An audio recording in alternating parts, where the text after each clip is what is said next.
Star news Marathi, नवे पाऊल नवी दिशा। विट्यात संपन्न झाला दिमागदार सोहळा। सिने अभिनेत्रींना वेधलं सर्वांचं लक्ष। काय घडलं? तुम्हाला सोने खरेदी करायचं आहे तर मग चला विट्याच्या ओम ज्वेलर्स मध्ये।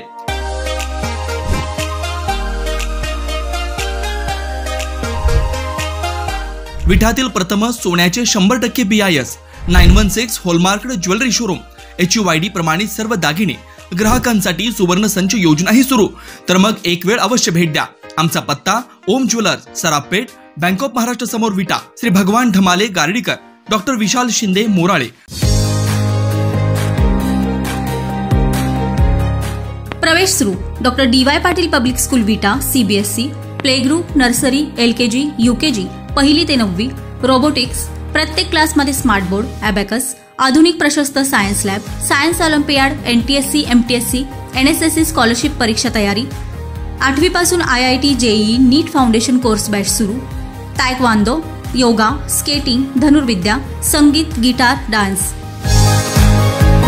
विटा येथील नेचर केअर फर्टिलायझर या कंपनीनं यंदा जाहीर केलेले 10 पुरस्कार प्रदान करण्याचा दिमागदार सोहळा संपन्न झाला। शेती व निसर्ग संवर्धनात भरीव योगदान देणाऱ्या व्यक्तींचा यावेळी नेचर केअर कंपनीच्या वतीनं सन्मान करण्यात आला। विटा येथील इस्टिन इझी या हॉटेलमध्ये हा सोहळा संपन्न झालाय। नेचर केअर सन्मान 2025 या पुरस्काराचं स्वरूप ₹51,000 व सन्मान चिन्ह असं आहे। एकूण 10 पुरस्कार विशेष सोहळ्याद्वारे प्रदान केले गेले। या पुरस्काराचं वितरण सेंद्रिय कृषी भूषण नैसर्गिक शेतीचे ज्येष्ठ अभ्यासक राजेंद्र भट यांच्या हस्ते, तसंच महाराष्ट्रातील कान्हा, पेंच व ताडोबा या अभयारण्यातील वन्यजीव, जंगल संरक्षण व पर्यटन यासाठी महाराष्ट्र शासनाची ब्रँड अँबॅसेडर सुप्रसिद्ध अभिनेत्री सायली संजीव यांच्या उपस्थितीत संपन्न झाला। यावेळी नेचर केअरचे संचालक जयंत बर्वे, जयदेव बर्वे, कामाक्षी बर्वे व नेचर केअरची टीम उपस्थित होते। यावेळी विविध मान्यवरांनी आपली मनोगत व्यक्त केली। सिने अभिनेत्री सायली संजीव यांनी आपल्या भाषणात काही महत्त्वाचे मुद्दे सांगितले। त्यांच्या भाषणाकडे अनेकांचं लक्ष लागलं होतं। नमस्कार। व्यासपीठावर बसलेल्या सगळ्यांना मी इथूनच नमस्कार करते आता।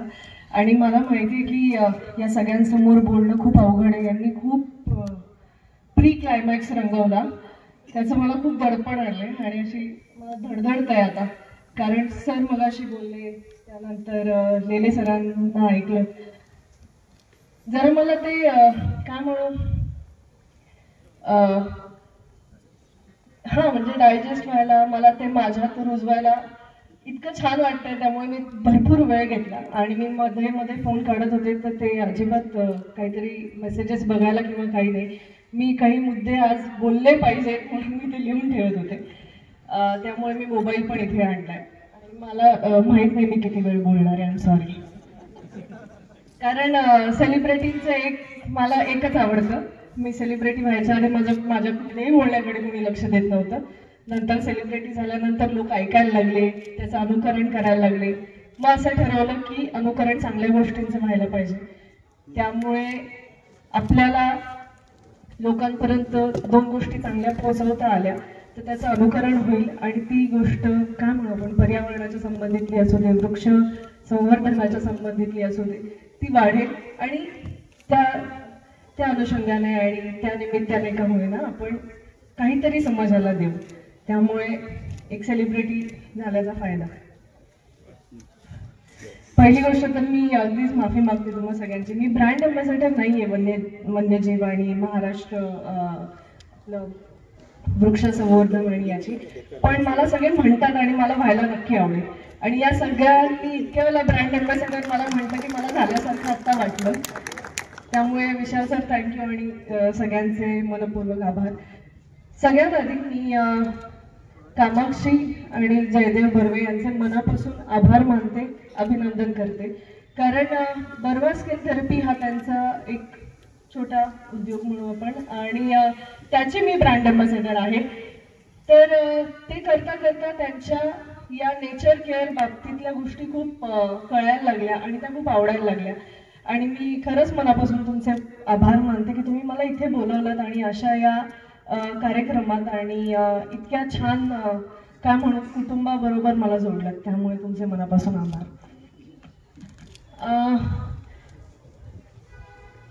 थोडा वेळ घेतेच आहे मी वन्यजीवांच्या बाबतीत आणि या सगळ्या बाबतीत मगाशी सांगितलं तर मी 8वीत मी पहिल्यांदा रणथंबोरची जंगल सफारी केली होती आणि त्यावेळी मला कळलं की जंगल काय असते.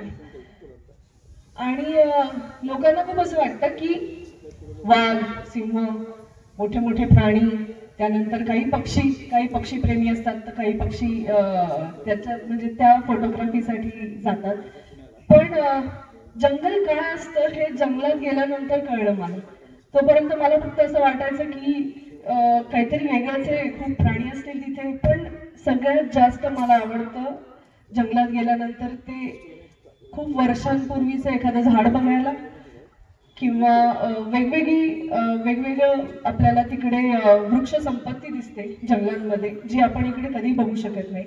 मी अगदीच आत्ता 2 महिन्यापूर्वी ताडोबाच्या जंगलात गेले. त्याचं एक नवीन गेट ओपन केलंय, नवीन एक एंट्री सुरू केली आहे. ते आत्ता एक मला वाटतं ऑक्टोबरमध्ये ओपन झालं. मला माहीत नव्हतं की आपल्या विदर्भासारख्या ठिकाणी आणि ताडोबात आतमध्ये एवढा भला मोठा जलाशय होता. मी बघून थक्क झाले, कारण तो मी कुठेही तसा तलाव मी कुठे बघितला नाही. आणि त्या एका गेटमध्ये 5 वॉटर बॉडी होत्या. तर ते इतकं माझ्यासाठी विशेष होतं. आणि मला आता त्याचं चित्र नाही काढता येतं किंवा मला तुम्हाला ते दाखवता येत नाही, आणि मी फोटो काढत नाही बसत जंगलात गेल्यानंतर, त्यामुळे माझ्याकडे फोटोही नाही त्याचा. पण ते इतकं देखणं होतं. आणि त्यानंतर कळलं की जंगल आणि वृक्ष आणि ते सौंदर्य काय आहे, जे आम्हा शहरात राहणाऱ्या लोकांच्या नशिबात नाहीये. त्यामुळे मी विट्यात आल्यानंतर सुद्धा मी जयदेव आणि कामाक्षी ताईला म्हटलं की मला खूप आवडतंय. त्यांनी मला काल शेत फिरवलं त्यांचं. मला इतकं आवडतंय, इतकं छान वाटतं इथे आल्यानंतर, कारण मला वृक्ष बघता येत आहेत, मला निसर्ग बघता येतोय. आणि मला असं वाटतं की ज्यांच्या नशिबात ते नाहीये किंवा ज्यांना रोज काचेच्या बिल्डिंगच्या इथे राहावं लागतं, त्यांना जेव्हा जंगलात येतो किंवा जेव्हा अशा गावांमध्ये येतो जिथे वृक्ष संवर्धन केलं जातं, जोपासली जातात झाडं, तिथे आल्यानंतर काय वाटतं हे मला आता खूप छान शब्दात एक्सप्रेस करता येत नाही. पण मला असं वाटतं की तुम्हाला माझ्या भावना कळत असतील. काचेच्या बिल्डिंगचं सरांनी सांगितलं, त्याचं मला फक्त थोडंसं उलगडून सांगायचं आहे.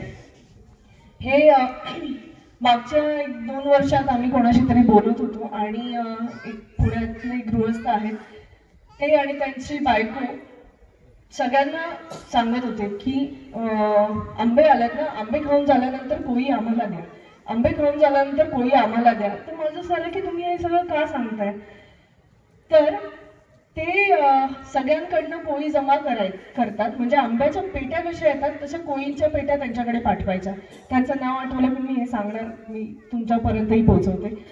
एक आंब्याचं झाड हे 10 ते 12 AC एकत्र लावल्यानंतर जितकं थंड करेल तितका त्या आंब्याच्या एका झाडामध्ये ती पावर असते थंड करण्याची निसर्गात.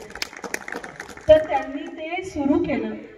त्यांनी सगळ्यांकडनं आंब्याच्या कोळी जमा करायला लागल्या आणि मला असं वाटतं त्यांचं काम खूप छान चालू आहे अजून, आणि असंच त्यांचं काम पुढे चालत राहू दे. काचेच्या बिल्डिंगचा त्रास काय होतो तर आपल्याकडे सनलाईट दिवस म्हणजे देवाची कृपा आहे, आपल्याकडे इतका सूर्यप्रकाश आपल्याला मिळतो.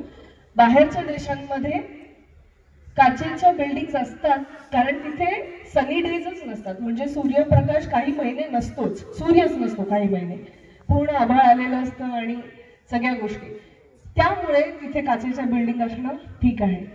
पण आपल्याकडे जेव्हा आपण काचेच्या बिल्डिंग उभारतो तेव्हा सूर्यप्रकाश रिफ्लेक्ट होऊन अजून आपलं तापमान वाढवतो आणि त्यामुळे आपल्याला काचेच्या बिल्डिंगची गरज नाहीये. सो मला फक्त ते ऍड करायचं होतं सर. मला असं वाटतं की वृक्ष संवर्धन आणि इथे ज्या सगळ्या ज्यांना पुरस्कार मिळालाय, ज्यांचं एवढं मोठं काम आहे या सगळ्या ह्याच्यात, आणि इथे बसलेले इतके मान्यवर आहेत की ज्यांचं योगदान खूप आहे या क्षेत्रात, त्यांचे मनापासून मी आभार मानते. पण मला मगाशी सर म्हणाले तसं की झाड लावू नका एक वेळ, पण तोडू नका, म्हणजे ती तरी जबाबदारी घ्या. आणि मला असं वाटतं की माणसाच्या जीवापेक्षा झाडाला जपणं जास्त आपल्याला महत्त्वाचं वाटलं पाहिजे. सॉरी मी इथे असं स्पष्ट म्हणतेय की माणसाच्या जीवापेक्षा झाडाला जपणं महत्वाचं आहे. त्यामुळे पर्सनल लॉस वाटला पाहिजे. एखादं झाड तोडत असेल कोणीतरी तर आपल्या घरातली एखादी व्यक्ती जाते इतकं ते मनाला लागलं पाहिजे, त्याच्याशिवाय ती गोष्ट पुढे जाणार नाही असं मला वाटतं. पाण्याचं महत्त्व तर आहेच. मला मी मगाशी म्हटलं जसं की सरांनी सांगितलं त्याप्रमाणे सुद्धा की एक सर्कल असतं, एक चक्र चालू असतं आणि ते जर तुम्ही कुठे तोडलं तर त्याचे परिणाम आपल्याला भोगायला लागणार आहेत. मला इतकी काळजी वाटते निदान तुम्हा सगळ्यांमुळे, माझ्या आजी आजोबांमुळे, माझ्या वडिलांमुळे, माझ्या आधीच्या पिढ्यांमुळे मला काहीतरी बघायला मिळतंय.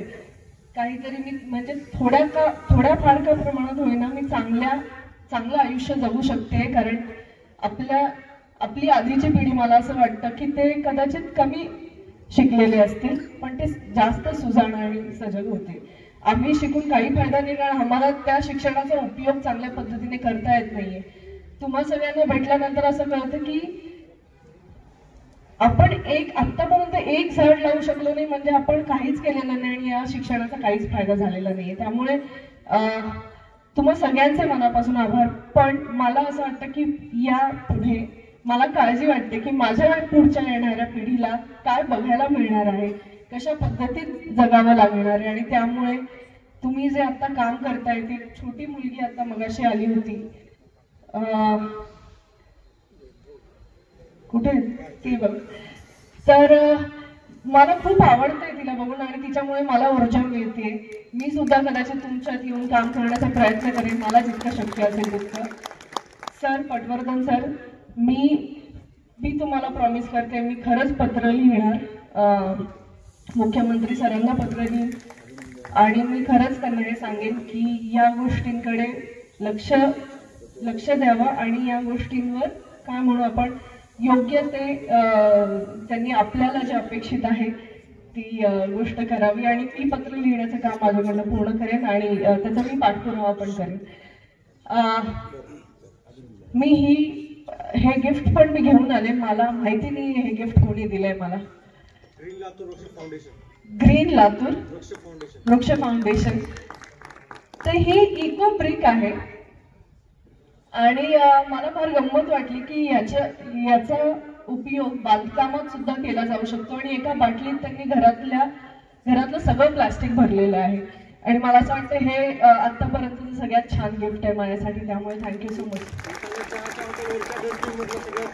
येताना चहाच्या हॉटेलवर डस्टबिन मध्ये जो कचरा होता प्लास्टिकचा तो सगळा याच्यात भरलेला आहे आणि थँक्यू सो मच. हे खरंच खूप चांगलं गिफ्ट आहे.